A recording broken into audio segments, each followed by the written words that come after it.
बिस्मिल्लाहिर्रहमानिर्रहीम। हाज़रीन ते नाज़रीन नूं जी आयां नूं।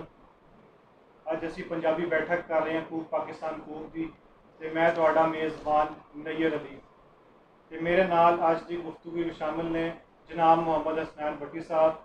आप कूक पाकिस्तान कूक दे आगू ने, इन्हां दा बहुत वड्डा काम है पंजाबी नूं लै के ते साडे नाल अज शामिल जिहड़े हैगे ने गुफ्तगू दे विच वो हैगे ने ज़ईम पंजाबी साहब, हाफिज़ मोहम्मद नुमान सुहेल साहब, करम हसन शाह साहब ते जरगाम हसीब साहब ते मीडिया टीम की नुमाइंदगी कर रहे ने जनाब मीर पंजाबी आसिम साहब।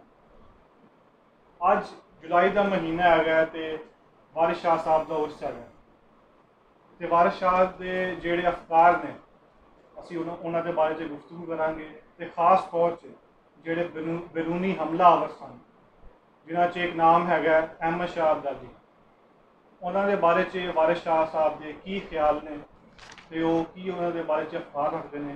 अज असी यही गुफ्तगू करांगे जनाब मोहम्मद हसनैन भट्टी साहब। जनाब मोहम्मद हसनैन भट्टी साहब जी आया नूं ते बिस्मिल्लाह तुसीं गलबात। जनाब चौधरी नैयर अली गुज्जर पंजाबी साहब, मैं तुहाडा बहुत शुक्रगुजार हाँ कि अज असी सैयद वारिस शाह होरां दे हवाले नाल गल करांगे, खसूसन उन्हां दे सियासी विचारां दे उत्ते गल होएगी। और हाड़ दा महीना गुजर रहा है और जुलाई अंग्रेज़ी हिसाब नाल ते इस महीने दे विच शाह होरां दा उर्स जिहड़ा ना वो मनाया जाता है, मेला लगता है, लोग कट्ठे होंदे ने, हीर पढ़ी जाती है। शाह होरां ने बहुत सारिया किताबां लिखियां मगर हीर नूं कमाल हासिल होया। इस वेले चूँकि तुसां सियासी हवाले नाल गल कीती और एक खास करैक्टर, एक खास हमलावर अहमद शाह अब्दाली का जिक्र किया। असल वारिस शाह साहब ने अहमद शाह अब्दाली साहब का भी जिक्र किया अपने कलाम में ते नादर शाह का भी जिक्र किया। जिस तरह नादर शाह का जिक्र करदे कहते हैं कज़ लिबास जल्लाद उसवार खूनी निकल दौड़िया उर्द बाज़ार विचों, यानी लश्कर बाज़ार जिहड़ा लाहौर से वो लश्कर का उन्हें हवाला दे के कहा कि उत्थों लंघ गया तो वो जल्लाद उसवार खूनी से जिन्हें दिल्ली के एक दिन के अंदर 1 लाख तो उत्ते बंदा मारता।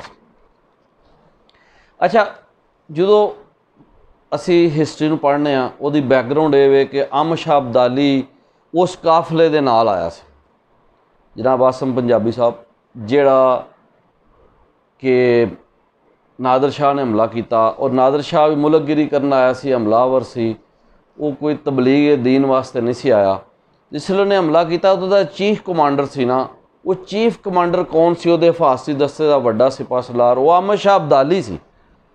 हिंद पंजाब ते हमले जारी सन तो फिर जो बाद जो कतल हो जाता है नादर शाह तो उस तो बाद अहमद शाह अब्दाली नूं कंधार दे विच बह के कुछ कबायली सरदार अपना हाकम बना देंदे ने, उस सल्तनत ते कब्जा कर लैंदा है तो फिर वो पंजाब ते हमला करदा है। लाहौर दा हाकम उन्होंने एक दिंदा है, कह लवो कि लालच दिंदा है कि असीं तेरा साथ देंगे तो तू इत्थे आके हमला कर तो यह हुकूमत तेरे अंडर आ जाएगी।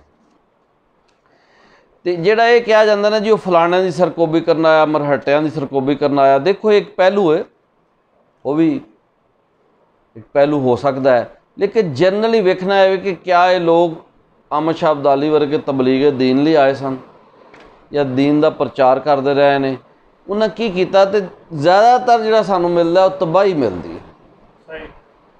मसलन लाहौर का ही मैं अगर हवाला तुहानूं दियां कि जो उन्हें लाहौर से हमला किया अहमद शाह अब्दाली ने, उन्हें इत्थों की इट नाल इट वजा दी सी ते एक सैयद वारिस शाह जैसा हसास बंदा जिसले उन्हें वेखी वो चीज़ उन्होंने दिल कम गया।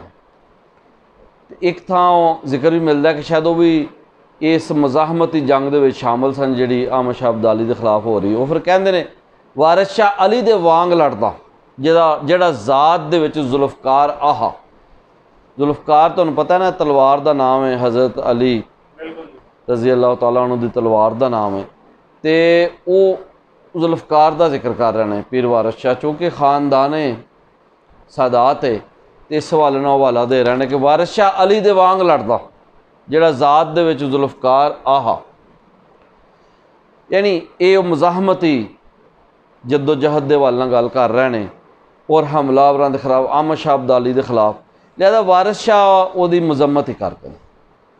और जिहड़ा ਕੰਧਾਰ ਤੇ ਜਿਹੜਾ ਪੰਜਾਬ ਦਾ ਜਿਹੜਾ ਮੁਕਾਬਲਾ ਹੁੰਦਾ ਹੈ, ਉਹ ਇੱਕ ਥਾਂ ਵਾਰਿਸ ਸ਼ਾਹ ਜ਼ਿਕਰ ਕਰਦੇ ਹੋਏ ਕਹਿੰਦੇ ਨੇ, ਜਦੋਂ ਸ਼ਿਕਸਤ ਹੁੰਦੀ ਹੈ ਨਾ ਕੰਧਾਰੀਆਂ ਨੂੰ, ਵਾਰਿਸ ਸ਼ਾਹ ਲਿਖਦੇ ਨੇ, ਯਾ ਰੱਬ ਤੂੰ ਮਿਹਰਬਾਨ ਹੋਇਓ ਤਦੋਂ ਫੇਰ ਚੁਗੱਤੇ ਦਾ ਰਾਜ ਹੋਇਆ।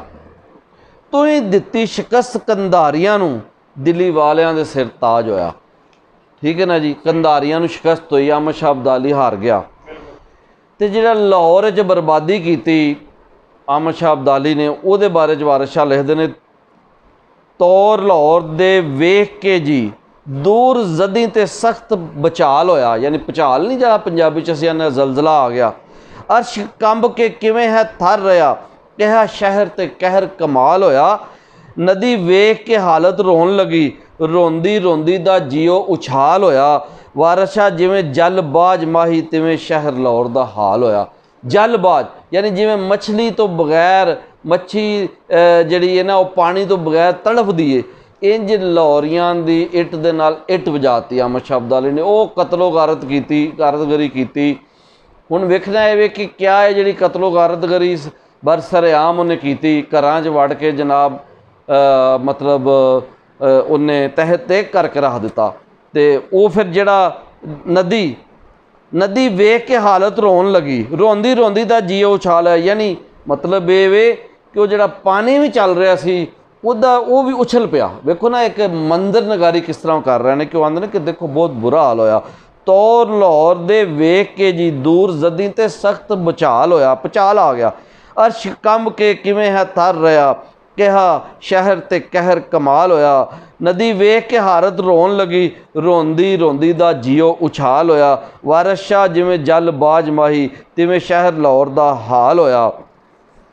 ਅੱਛਾ, ਇਹ ਮੈਂ ਇਸ ਵਾਸਤੇ ਬਿਆਨ ਕਰ ਰਿਹਾ ਵਾਂ ਕਿ ਵਾਰਿਸ ਸ਼ਾਹ ਹੋਰਾਂ ਨੇ ਉਸ ਗੱਲ ਦਾ ਹਵਾਲਾ ਦਿੱਤਾ ਹੈ ਕਿ ਇਹ ਜਿਹੜੀ ਕਤਲੋ ਗਾਰਤਗਰੀ ਹੋਈ, ਇਹ ਇੱਕ ਬੰਦ ਹੈ। ਵੈਸੇ ਹੋਰ ਵੀ ਹਵਾਲੇ ਮੌਜੂਦ ਨੇ, ਲੇਕਿਨ ਮੁਖਤਸਰ ਇਹਨਾਂ ਆਪਣੀ ਸਾਮੀਨ ਨੂੰ ਅਸੀਂ ਇਹ ਤਾਂ ਦੱਸਿਆ ਹੈ ਕਿ ਉਹਨਾਂ ਨੇ ਨਿਚੋੜ ਕੱਢ ਦਿੱਤਾ ਹੈ ਕਿ ਜੋ ਅਹਿਮਦ ਸ਼ਾਹ ਅਬਦਾਲੀ ਨੇ ਕੀਤਾ ਉਸ ਦਾ ਉਹਨਾਂ ਨੇ ਨਿਚੋੜ ਕੱਢਿਆ। ਦੂਸਰੇ ਪਾਸੇ ਜਦੋਂ ਉਹਨੂੰ ਸ਼ਿਕਸਤ ਹੁੰਦੀ ਹੈ ਅਹਿਮਦ ਸ਼ਾਹ ਅਬਦਾਲੀ ਨੂੰ, ਤਾਂ ਵਾਰਿਸ ਸ਼ਾਹ ਉਹਦੇ ਬਾਰੇ 'ਚ ਖੁਸ਼ੀ ਦਾ ਇਜ਼ਹਾਰ ਕਰਦੇ ਨੇ, ਯਾ ਰੱਬ ਤੂੰ ਮਿਹਰਬਾਨ ਹੋਇਓ ਤਦੋਂ ਫਿਰ ਚੁਗੱਤੇ ਦਾ ਰਾਜ ਹੋਇਆ।